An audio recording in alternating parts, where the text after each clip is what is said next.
Hello అండి. Boondi mixture ఎలా చేసుకోవాలో చూద్దాం. శనగపిండి, బియ్యం పిండి ఇలా జోరుగా కలుపుకోవాలండి. ఇలా కలుపుకున్న దాన్ని వేడి వేడి ఆయిల్లో పెట్టుకొని అందులో పుట్నాలు వేయించుకొని పక్కన ఉంచుకోవాలి. ఈ పుట్నాలు మనకి ఎన్ని నచ్చితే అన్ని వేయించుకోవచ్చు. ఇలా బూందీ దోపే గరిటె తీసుకుని అందులోకి పైన ఇలా వేస్తూ దోశని అన్నట్టుగా అంటూ వేసుకుంటే ముత్యాలాగా వస్తాయండి బూందీలు. ఇలా అడుగు మందంగా ఉండి ఆయిల్ లోతుగా ఉన్న కడాయి తీసుకుంటే బూందీ చాలా మంచిగా వస్తుందండి. ఒక 30 to 40 సెకండ్స్ చేసేటప్పటికి వేడైన ఈ బూందీ మువ్వల్లాగా శబ్దం వస్తుందండి. అది మీకు వింటే అర్థమైపోతుంది. అలా ఉన్నప్పుడు గోల్డెన్ బ్రౌన్ కలర్లో ఉన్నప్పుడు అలా మువ్వల సౌండ్ వస్తుంది. అప్పుడు వీటిని బయటకు తీయాలి. ఎక్కువ అయిపోతే కొంచెం మాడిన టేస్ట్ వస్తుందండి. కొంచెం జాగ్రత్తగా తీయండి.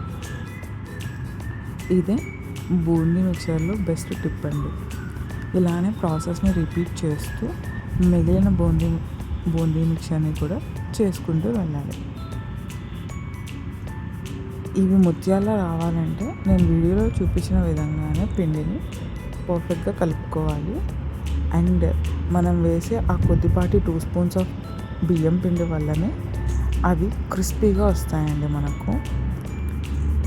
ఇవి చాలా ఈజీ అండి. నేను పావు కిలో పిండిలోకి 2 to 3 స్పూన్స్ ఆఫ్ బియ్యం పిండి కలిపానండి.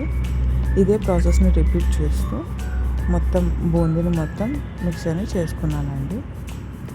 కొంతమంది కారం ఇష్టపడిన వాళ్ళు ఇలానే కూడా తినేస్తారు. ఇంకా ఫైనల్గా గార్నిషింగ్ కోసం కొంచెం కరివేపాకండి.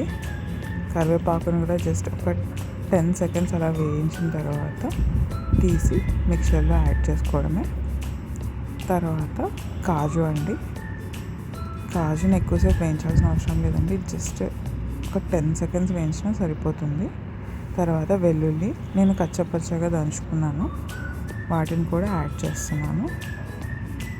తర్వాత మన స్పైస్ లెవెల్స్కి తగినట్టు చిల్లీ పౌడర్ అండ్ సాల్ట్ అండి.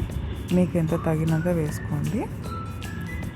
వీటిని బాగా కలపాలండి. నేను చివర్లో పల్లీలను కూడా కలుపుతున్నానండి. మీ పల్లీలు కూడా మీకు ఎంత క్వాంటిటీ కావాలంటే అంత క్వాంటిటీ యాడ్ చేసుకోవచ్చు. ఇలా ఈజీగా మన ఇంట్లోనే బూందీ మిక్చర్ రెడీ చేసుకోవచ్చండి. ఎంతో ఎమ్మీగా ఉండే బూందీ మిక్చర్ రెడీ అయిపోయింది. సర్వ్ చేసుకుని ఎంజాయ్ చేసుకోవడమేనండి. Please subscribe. Thanks for watching.